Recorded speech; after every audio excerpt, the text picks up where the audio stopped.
Wall Street Unplugged looks beyond the regular headlines heard on mainstream financial media to bring you unscripted interviews and breaking commentary direct from Wall Street right to you on Main Street.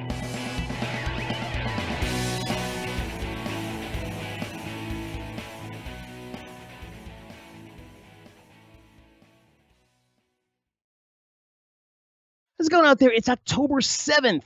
I'm Frank Curzio, host of the Wall Street Unplugged podcast, where I break down the headlines and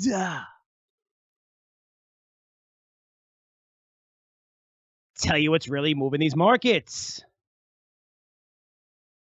We all know what's going on in New York City. The ghost town, people leaving in droves, businesses going bankrupt every week, crime through the roof. An interesting article was written about this in the New York Post last month by James Altucher, and it was titled, "New York City is Dead Forever." Now, James is a former hedge fund manager, entrepreneur, very successful podcast host. It also happens to be a very close friend of mine for more than 15 years. He'd agreed to come on this podcast, Wall Street Unplugged, to defend this story since this article went viral. Surprised the hell out of him and a lot of people. When over 30 million people have read this article. And a lot of them were really pissed off at his opinion piece, right? Opinion piece. You don't see that all from an opinion piece going that viral. And this includes one of the pissed off people, Jerry Seinfeld, longtime New Yorker, who called James a putz on 60 Minutes. So here's James, here to respond to all the criticism, all the facts and data he put in his article, and he also has a couple of interesting things to say to Jerry Seinfeld. So without further ado, let's get to my interview right now. James Altucher, thanks so much for joining us on Wall Street Unplugged. Frank, once again, so happy to be on your podcast. I feel like, Frank, we've known each other now, I want to say like 16 years, 17 years. Like, it's been a long time. We worked at the street together, which is located on Wall Street, right across from New York Stock Exchange. I've been a big fan of yours for such a long time, James, and learned so much from you. So it's incredible. I appreciate it. And I love that you're coming on this podcast where I want to get right into it, because there's an article that you wrote about New York titled that New York City is dead forever, and you've been in New York for all your life.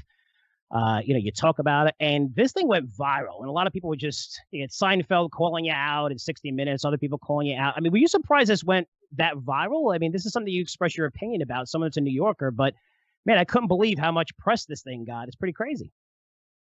I mean, yeah, I am surprised it went that viral. I mean, it's funny because I've had articles, you and I both, we've been writing for like almost 20 years. Like, I started writing for TheStreet.com in 2002, and I was writing then mostly about finance stuff, but starting around 2009, 2010, I started writing more about any topic and my own stories of failure and how I bounced back from failure, and plus occasionally I'd give commentary or opinions. I basically broaden what I write about to essentially anything.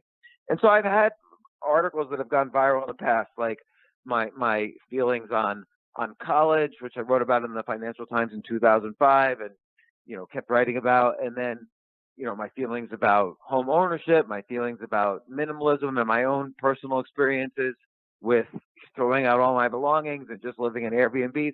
So all of those went viral, but I now realize they went only semi-viral.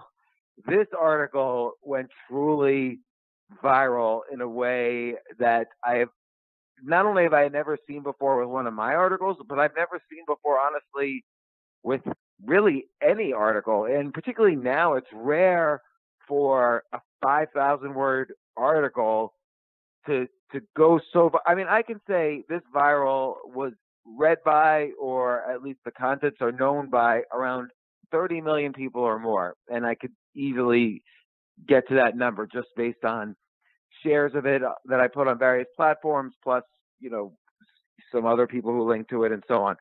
But I've never seen anything like that. And I've never seen a response like that, even though, again, I've had negative and positive responses to articles in the past.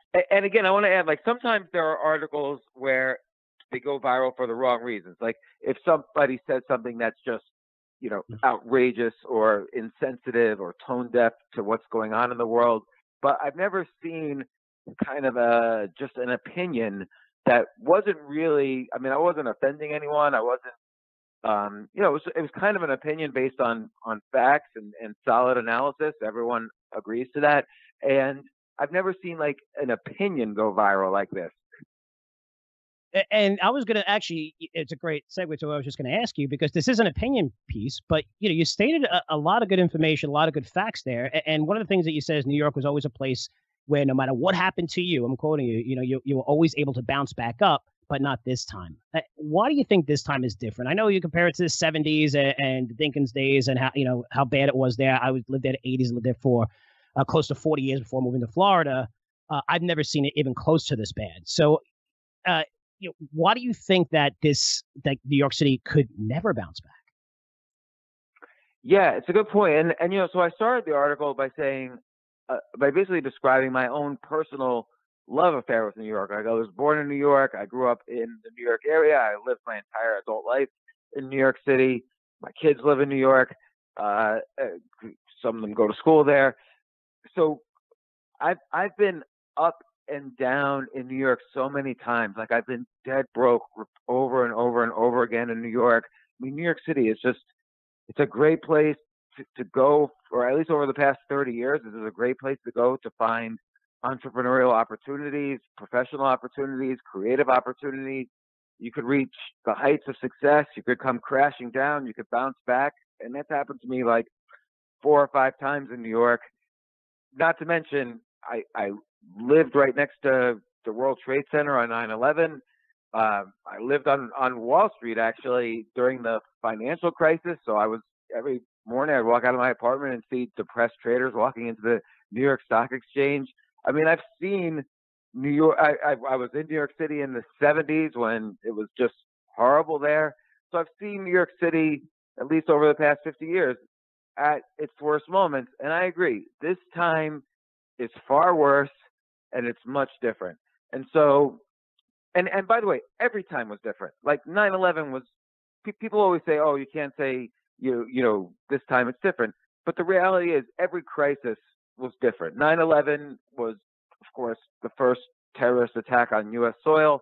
The 2008 financial crisis could have, kind of emanated from New York, but easily could have turned into a Great Depression, and it didn't. The 70s, New York City was bankrupt. There was crime. There was garbage. It wasn't really safe. I mean, I was a kid then, but I was scared if I was walking around by myself. It was a scary place. But this time, it's much worse. I mean, the basic answer is, in the prior situations, the economy was never shut down. I mean, imagine if, pandemic aside for a second, imagine there was no pandemic and someone basically said to every store, restaurant, and essentially most workers, hey, for 6 months, we don't want you to open up and everybody's got to stay at home. You would think to yourself, well, that sounds like that would be a disaster for the economy. Now, of course, in today's context, there's a lot of opinions about the lockdown and so on, but regardless of those opinions, it's reality, it's fact that happened. Everything was shut down to avoid any spreading of the virus and to keep, cases at a minimum. So there was a reason for the shutdown, but it doesn't make it any better economically. Like, again, that's why I think it's worth going through the mental exercise. Imagine there wasn't a pandemic and we were asked to do the same thing. The only response would have been, that is crazy, and the economy will suffer maybe irrevocably. And that's sort of what happened, and people are in denial about it. And in terms of like why something like this goes viral, I've been thinking a lot about it. It's been a month and a half since I wrote the article, and there's still almost every day, somebody writes an article, someone mentions something. Jerry Seinfeld was on 60 Minutes 2 days ago or 3 days ago, talking about the article, talking about me. And so it's still like this ongoing almost battle or battleground. But why did it go viral? I think, first off, some people said, "Oh, he just wrote it to be controversial." That is such a BS response to my article. I mean, if all you do is write stuff to be controversial, your writing career will last about 3 weeks, because right away everyone will know, oh, I don't need to read this guy. He just does. He's just saying something to say something. So I only write about things that are bothering me, and then I try to do 3 things. Well, 4 things. So or 5 things. I'm going to go to all the elements of what I do and why I think this went viral. Is that okay? Perfect. Keep going. Yeah. So basically, I write about things that are bothering me when I give an opinion piece like this. So if something happens in the nation or the world, or if people are misinterpreting some news or some data, I try to help. And if I have a different interpretation, I try to express my own interpretation, or try to express my own opinion. And an opinion is only worth expressing is if you're saying something new and unique, so you're adding to the discussion. So many people write articles that are not unique, or they hedge themselves. They say this could happen, or maybe this could happen, and so there's really no conclusion. Whereas, what was bothering me in this case was, for months, I mean, all through the pandemic, I was in New York, in Manhattan, through the protests. I was in Manhattan. I went to a couple of protests during the pandemic. I don't like to, this is not bragging, it's just to kind of underline what I've been doing. I was helping out on food lines. I saw throughout the pandemic, as more and more people would come to these food lines on the weekends because they simply didn't have food. I own a storefront business in Manhattan, so I'm very aware of the restaurant and small business community and how much they were suffering and how many businesses were going out of business. So I was seeing many things happening that were maybe a little bit under the surface. I was seeing that businesses were not just closed temporarily, but around April, May, June, I saw more and more businesses closing permanently. I also saw more and more people moving out of the city, and not just people are saying, oh, the wealthy are just moving because they can. I was seeing 2 types of people move out of the city. One were or 3 types. One were the well-off. They were leaving the city. So 400,000 people left the city in March.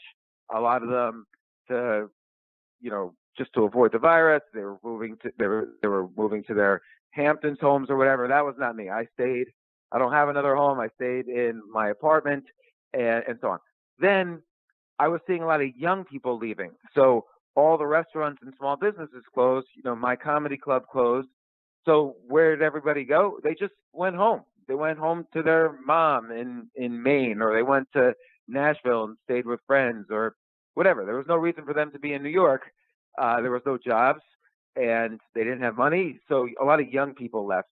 And a third group of people that left is there were a lot of businesses that basically said, listen, we're remote now, and we're probably going to be remote for a long time for a variety of reasons. One is nobody understands the liability issues. If you bring employees back and they get sick from the coronavirus while they're at work, who is liable? And then it turned out everybody was enjoying doing meetings on Zoom. Now, I've heard expressions like, oh, no, we're getting Zoom fatigue. People want to get together. But even there's been surveys of tens of thousands of workers now in the past few months done by different companies. And the consensus is a little more than half the people enjoy working at home and never going to the office. And then of the other half, some people like the office and some people like a hybrid, like, oh, only go to the office some of the time. And, so that's on the worker side. On the company side, they realize, oh my gosh, we're so much more productive with everybody working at home, and we don't need to rent 9 expensive floors in the Time Life building in the middle of New York City. Let's just rent 1 floor and make everyone go remote. So what happened is there's this third category of people. They literally moved out of New York City. and rented or even bought apartments or houses in second-tier cities, like anything from Phoenix to Denver to Austin to Miami to Nashville to Charlotte. So people started moving, and those moves are permanent. And I could explain a little more why in a second. So I started noticing all these problems. Homeless was going up, trash was going up, trash on the streets. Far more restaurants and stores than I expected were shutting down, and I could see people moving out. And this struck me as a very dangerous situation financially for the city. The city is already billions and billions of dollars in the hole. They can't just randomly borrow money. They can't print money like the U.S. government can. They can't raise money on short notice. And if everybody left, businesses and employees, that's going to further hurt New York City right when New York City needs the money. And we haven't even felt the full effect of that. We won't feel that till next year. But so I was noticing all these things, and I kept bringing it up to people, and everyone was in denial. I would say, oh, well, what's going to happen to commercial real estate if all these restaurants shut down? You can't fill the commercial real estate people will go out of business. And what happens to the 1 in 4 New York City people have not paid their rent since March because of the eviction moratorium? What's going to happen when they have to pay 10 months rent? They're not going to be able to. So what's going to happen to all the landlords? And people said, oh, the landlords can handle it. No, they can't. A lot of landlords for residential are just mom and pop landlords. They owned an apartment. They made their retirement living renting it out, and these people will go out of business. So I started seeing more and more problems, and I would mention, like, oh, what's going to happen with all the restaurants? And people would say, oh, new restaurants will come in and because there's less competition. But I kept thinking, that doesn't make sense. Nobody would wake up and say, boy, finally I get my chance to start my very own pizza restaurant in New York City, because all the restaurants went out of business. You wouldn't want to put your restaurant in a place where everybody was potentially going out of business. What if there's a third wave? What if there's another pandemic? It just took a month or two for so many restaurants to go out of business. I don't think there's going to be that much competition. And so I don't see where the new restaurants are going to come from. And meanwhile, you have to fill those spaces with restaurants. They're built to put restaurants in them. So all these problems I kept seeing that didn't have solutions. And, and then, so this made me want to write the article, because I felt like everybody was in denial. Everyone was saying, oh, New York City always bounces back. Look at the 70s. Or they would say, worst cases, it'll become, rents will go down, artists will move in, it'll be great like the 70s. And I would remind people, the 70s were a shit show in New York City. Excuse my language. It was violent. There were murders. There was garbage everywhere. Rents weren't really that cheap for artists. Maybe there could be some sort of artist utopia, but it's also not the case that rents go down tomorrow. It'll take years for rents to really be significantly down, and there's economic reasons for that. And so anyway, so I was getting all this denial. No one was really addressing all the problems, and so I wrote this article. And I think it was the first article that really combined all the problems I was seeing. Plus, I added something new, which is that, there's a big difference between now and 2008, which is that bandwidth is much is 10 to 20 times faster. So in 2008, your upload speed from your computer was about 2.5 megabits per second. Now it's about 40 megabits per second on average. And that's good enough for us to do Zoom meetings, whereas 2.5 megabits per second isn't. So suddenly now we can do meetings all day long, and they're fine, they're great. And you never were able to do that before. So that's this increase in corporate productivity. So I write this article, and I'm thinking, okay, it'll be interesting. Hopefully people will notice that there are problems in New York City, and we can start to solve them, or it will make people aware of them. And I clearly state that I hope I'm wrong about New York City's chances. I clearly state how much I love New York, and I describe my whole history with New York and how New York has saved me and so on. And then I don't know. I think because I wrote about a huge cognitive bias, like people who live in New York and have committed to stay there, or who have to stay there because their whole family's there, their job's there, whatever. People who own property there and depend on the property going up, or people who want to sell their apartment but they can't because of the times we're in.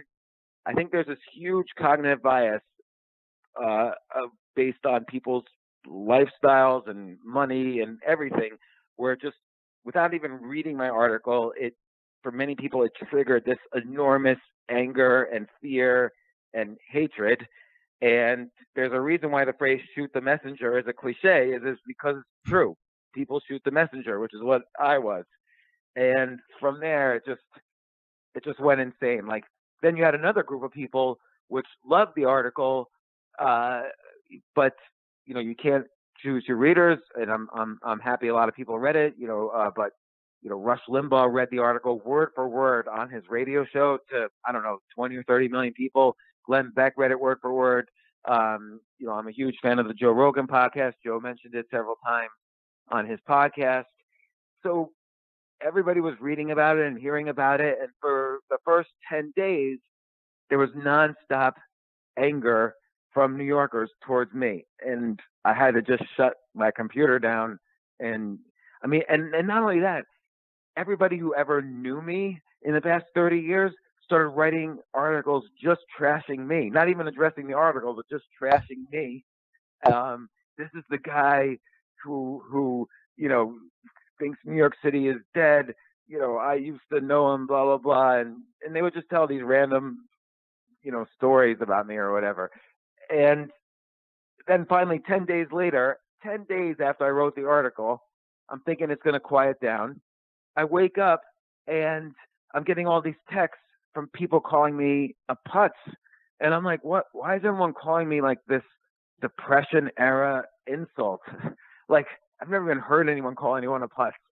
And it turns out, of course, Seinfeld, who has never written an article in his entire life, decided to write an article for the New York Times just trashing me and still not addressing the issues in my article. Still just saying, oh, it's New York's got grit.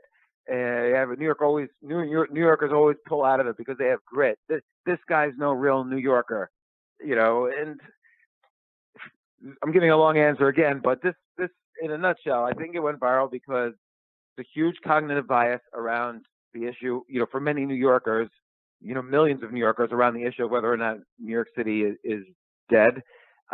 Even outside of New York, I think there's a little bit of kind of gleefulness when they take it too far, thinking that New York City is dead. So, and then it got picked up by all these huge outlets, and then of course, on top of this cognitive bias, Seinfeld got infected with the bias and had to trash me, so that gave it a second wind, and even a third wind when he was later on 60 Minutes. And I don't know, it's just crazy. I had never seen anything like it. Well, let me ask this, because I mean, I get Seinfeld's response as someone who's a diehard New Yorker, but I don't know if I call you friends with him, but he performed at your comedy club, Stand Up New York, right? One of the many famous comedians that performed at your club. I'm pretty sure I read that. Were you surprised about the personal insults, or do you view this as, hey, this is someone that's just passionate and hoping, like all New Yorkers, and even you said yourself that you're going to be wrong about this? I was surprised because just in general with arguing and the science of persuasion and so on, the second you resort to personal attacks, you've basically lost the argument. I mean, like why have a personal attack? There's no real reason. He doesn't address the issues. So then what I think happened is that he does more harm than good.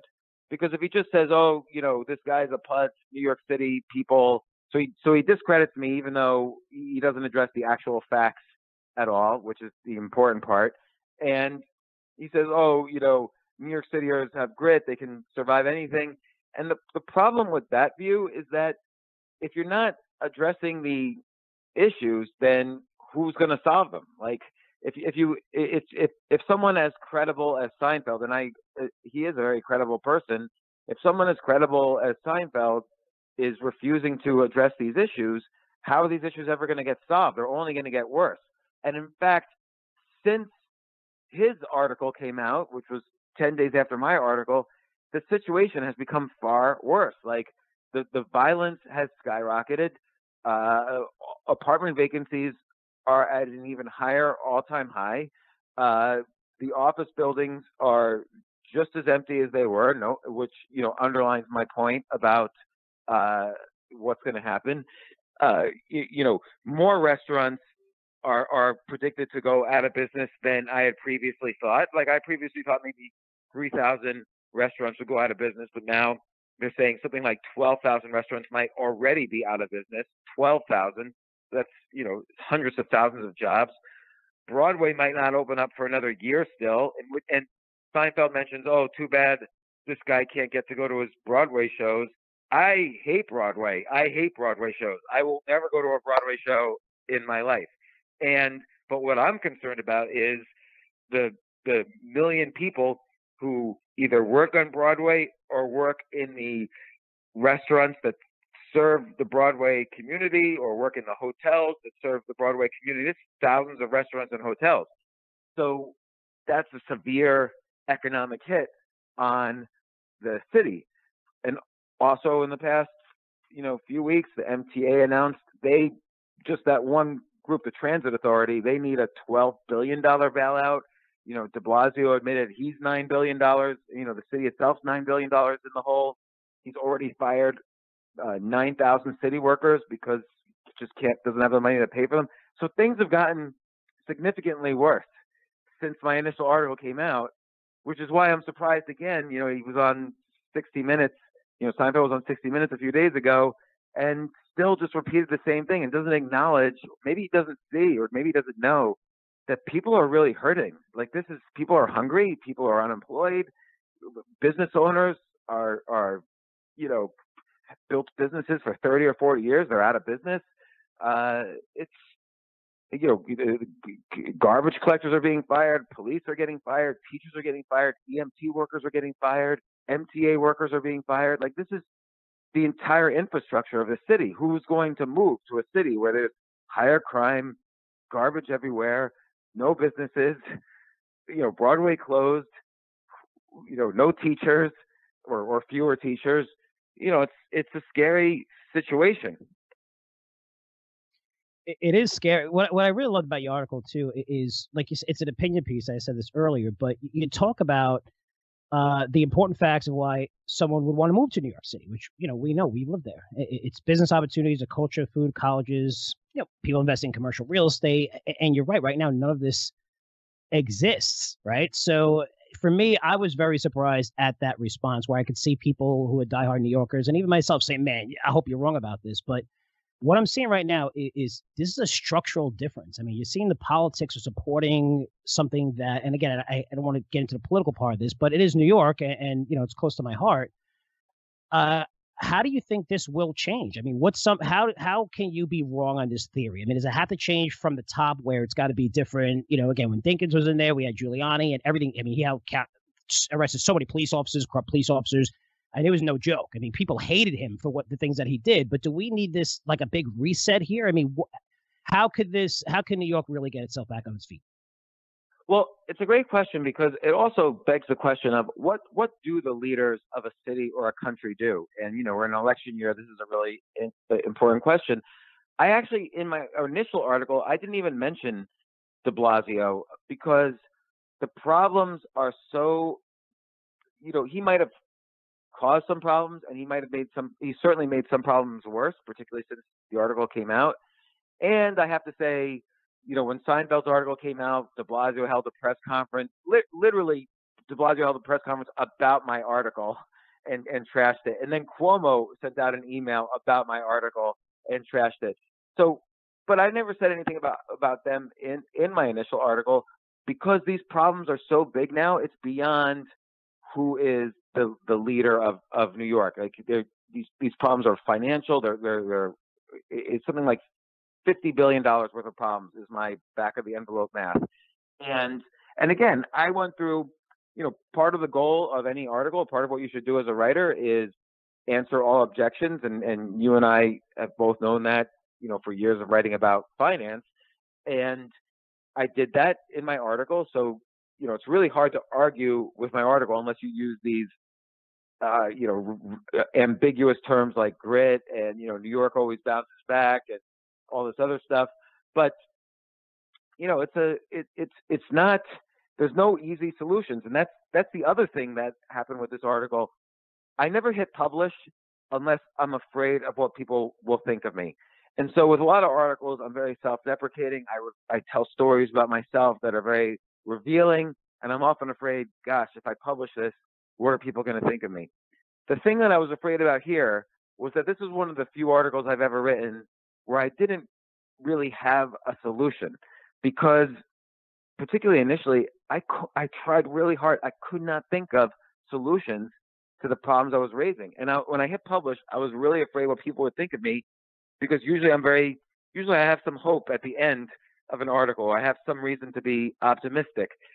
And here, my main optimism was the fact that, hey, with all these people leaving New York for second-tier cities, the second-tier cities will benefit from an increase in capital, skills, companies, and so on. So that there's optimism for the country in this.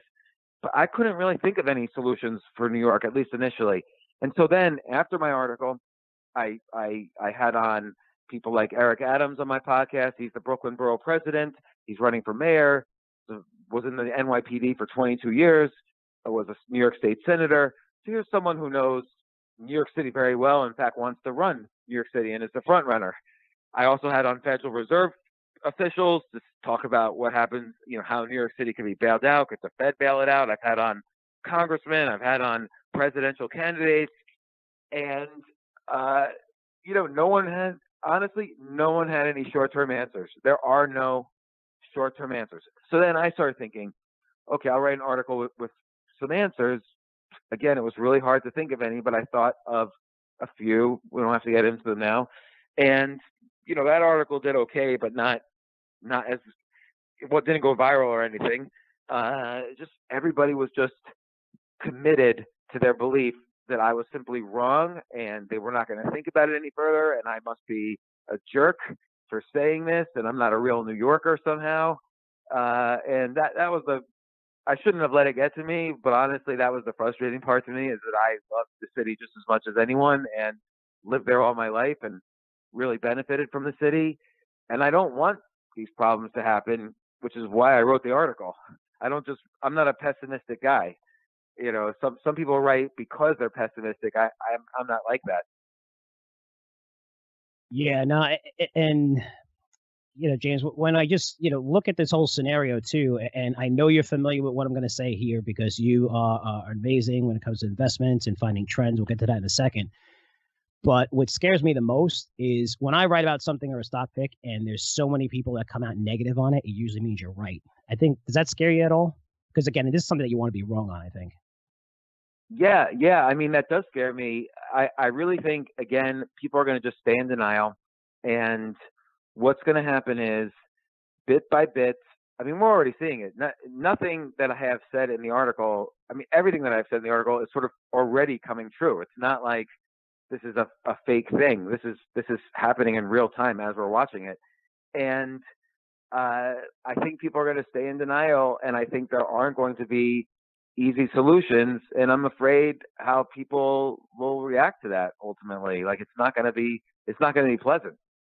So, and you're right. It's a good point about finance, that often if you write about a stock and everybody goes crazy, if you write negatively about a stock and everyone goes crazy, chances are those people going crazy are about to lose a lot of money. That's kind of like a rule of thumb that you're essentially referring to. Yeah, no, and let's continue on this and switch gears a little bit, because one thing I love about you is you're always learning something new. Which helps you get into trends and learn about them well ahead most investors, even institutions. Let's talk about a little bit what you're doing with your money these days. You just change the tune a little bit, but a good example of this is Wrap Technologies. By the way, people don't know this. A lot of my father owns this stock. I own it personally. You were the person that introduced me to Scott Cohen and Wrap very early on, but what are some of the trends that you see you're personally investing in or maybe looking to invest in? Yeah, great question. Well, first off, Wrap Technologies, that was a company. This is like an amazing story of entrepreneurship. So Scott, I don't know if you know this, like Scott Cohen and I, we were living together. So this was right in the beginning where I threw out all my belongings. I wasn't renting an apartment. I wasn't owning an apartment. I called up my friend Scott, told him what I was doing, and I was probably just going to Airbnb around for forever as far as I knew. And he said, why don't you just stay here for a little bit? So I go over his house, and I'm staying there a couple weeks, and we started talking about, this is like in 2016, we started talking about all this, police brutality and law enforcement, shooting the victims inappropriately, and we started wondering, is there a solution? And so we were just going back and forth.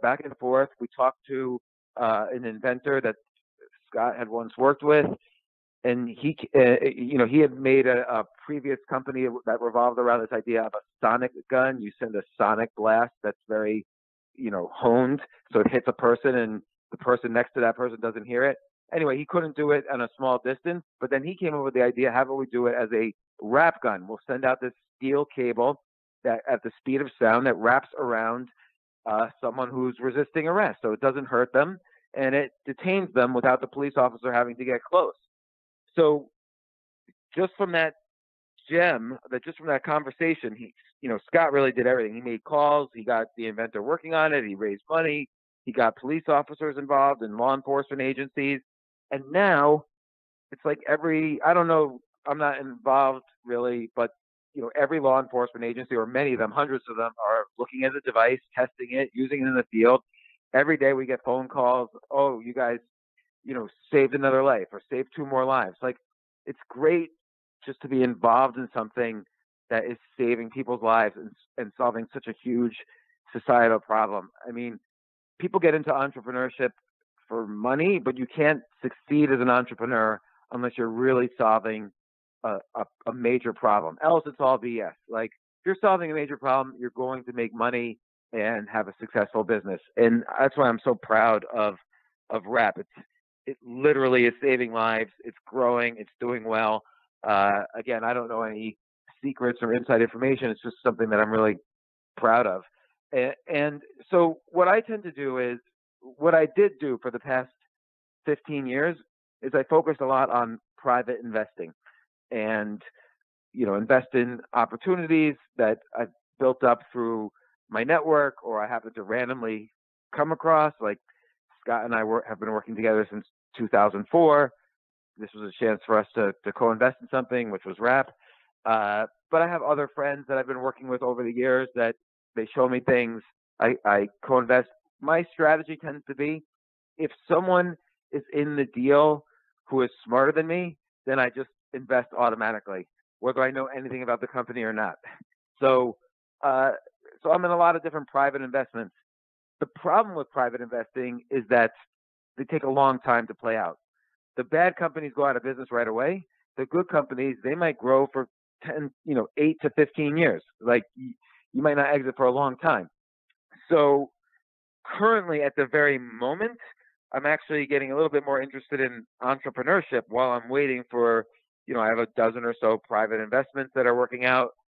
But now I'm getting, for the first time in like 15 years, I'm getting excited about being an entrepreneur, and I have some things that I'm working on. I never work on any just one thing. I always like to have 4 or 5 irons in the fire. And, so I right now I have about 4 or 5 different entrepreneurial activities that are spinning around. So that's the main thing I do with my money. I like to do mostly cash, and then private investing, and then entrepreneurial, and then invest in myself. No, it's fantastic advice. Investing in yourself, absolutely. Now, and we'll finish off with this, James, because I appreciate your time here. What's next for you? I mean, you plan on keeping your comedy club in New York City, opening one in Florida. I know you love to write, right? You just said, what about your podcast? I mean, your podcast is incredible. You have incredible guests on. But what are some of your plans in terms of, yes, entrepreneurship, but I think people want more James Altucher. I really believe that, even despite people going against you and saying bad things with this article. I thought it's crazy. Yeah. Yeah, but by the way, on the bad things, I would say it's funny because let's say 30 million people read the article. And again, that sounds like an unbelievably huge number, but it's totally based on the shares that I've seen, the views that I've seen, and so on. So I would say only 5% hated it, and 95% either liked it or were okay with it. Now, that 95%, they are normal, sane people, and they move on with their lives. But the 5%, the tiny, small 5% who violently hated it, they all reached out to me and threw insults at me and harassed me. I mean, my stand-up comedy club was vandalized. My kids were harassed. People working for me were stopped in the street and harassed. I've gotten tons of hate mail and whatever. But, how could it be so much? It's only 5%. Well, 5% of 30 million is 1.5 million people. And I think I basically heard from or was aware of 1.5 million people making comments about my article. One of those 1.5 million being Seinfeld and the New York Times and so on. So, but yeah, I'm basically doubling down on all of the above. So I've been doing more podcasts than ever. And, I've been playing around with formats too. Like I always did an interview podcast for years and years, but now I'm doing more podcasts where it's just me talking or telling a story, or I'm playing around with different formats. I have a format every Friday called Side Hustle Fridays where I describe another potential multi-million-dollar side hustle, and I'm proud of that series. I have a book coming out in February called Skip the Line, and it's about how, particularly important for this time, you could change your passions, your loves, your interests any time in your life, and everyone will tell you you can't do that. And I describe the techniques how I've done it over and over, and how to quickly skip the line so you could be in the top 1% of your passion, so you could start to monetize it. So I go from finding passion to learning it to being in the top 1% to monetizing it, and that's coming out in February. I just had a TV series come out. A production company worked on a TV series called Choose Yourself. It's on Amazon. Amazon released it, and it's an 8-episode series about the concepts I write about in Choose Yourself. So I still do stand-up comedy. I just did a bunch of shows in Tampa, Florida. So I'm still staying active in lots of things. There's other books that I'm working on and writing, and I've been helping people out write their own books. Like I issued a bunch of what I call 30-day book challenges, and I show people how they can write a book in 30 days. And that's been exciting to see people finish those books. And then, I don't know, I feel though I'm always a little unsatisfied. I always feel like I should be, you feel that? You always feel like you should be doing more?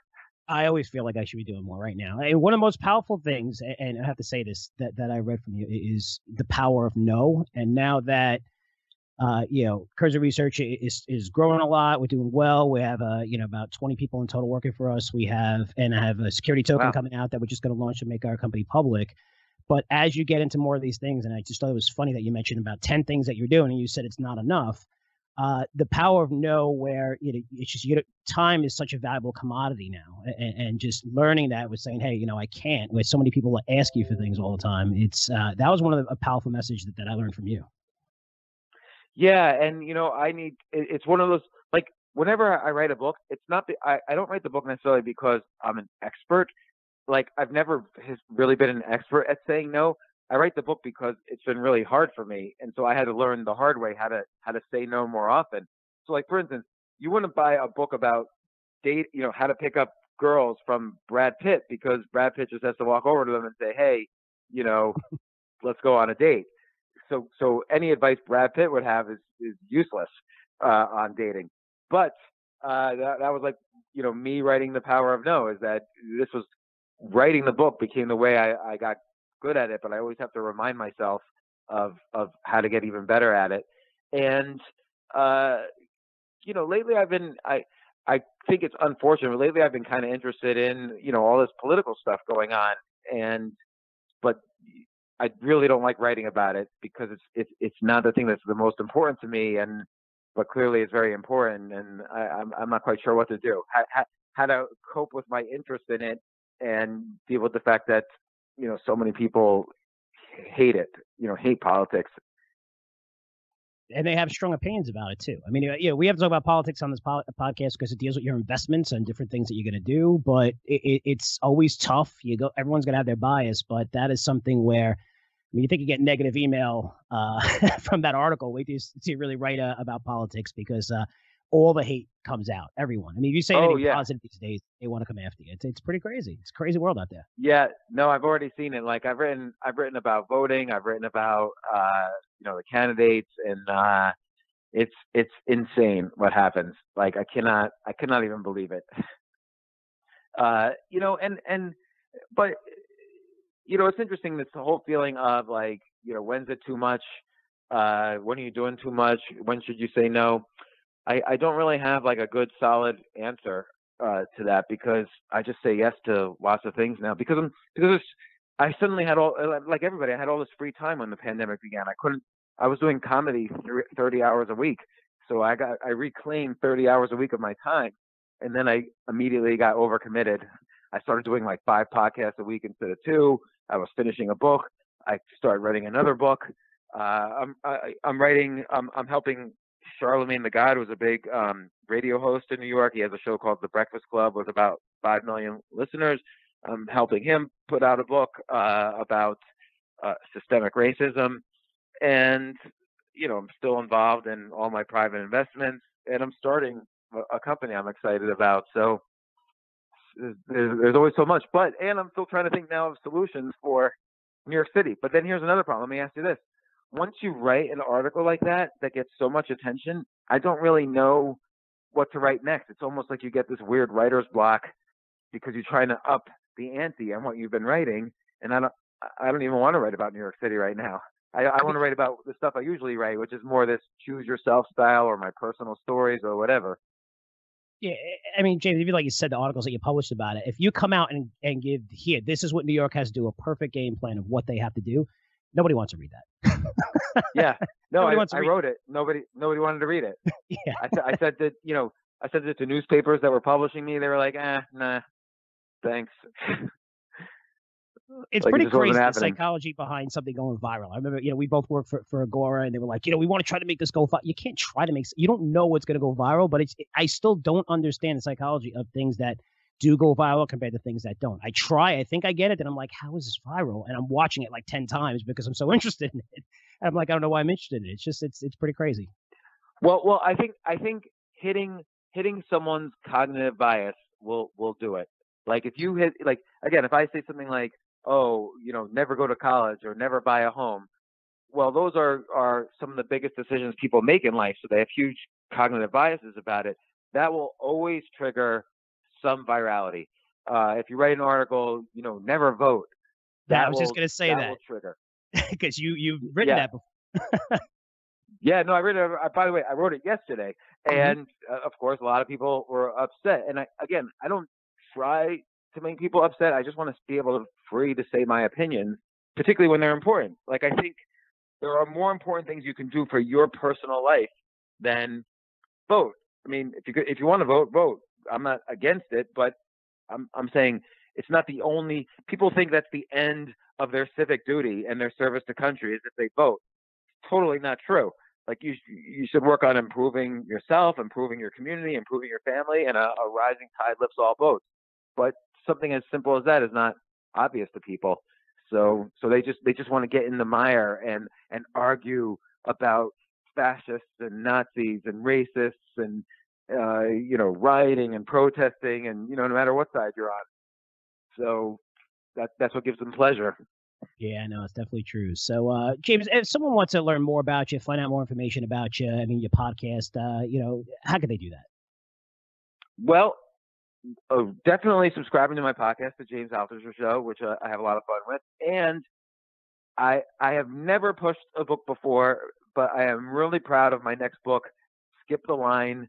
You can pre-order it on barnesandnoble.com or amazon.com. I think it's my best book ever. Or you could watch the TV series Choose Yourself on Amazon, which I'm proud of as well. I didn't do the series. I'm in it, but I think they did a really good job. Nick Manton and DNA Films. No, it's really great stuff, James. And before you go, too, I want to say we do share one passion, and that's old school rap, which is a lot of people that you've interviewed on your podcast, right? Which interest in old school? Because me, it's just so close to my heart, something I listened to growing up. And these people were just so amazing compared to, how I hear rap today. Yeah, I agree. Like, I feel, I mean, the rap skill always improves. Like, some rappers today are incredible, but I always feel like you go back to, Naughty by Nature, Wu-Tang Clan, early Eminem, Dr. Dre, Snoop Dogg, NWA, Public Enemy, Run DMC. These people kind of created the genre and different parts of the genre. And it's such a pleasure to talk to them, because then you build up this view of how such an incredible musical genre originated and built up and so on. And it tells a story. It's really expressive. It's all rap and hip hop are also great examples of what I call idea sex.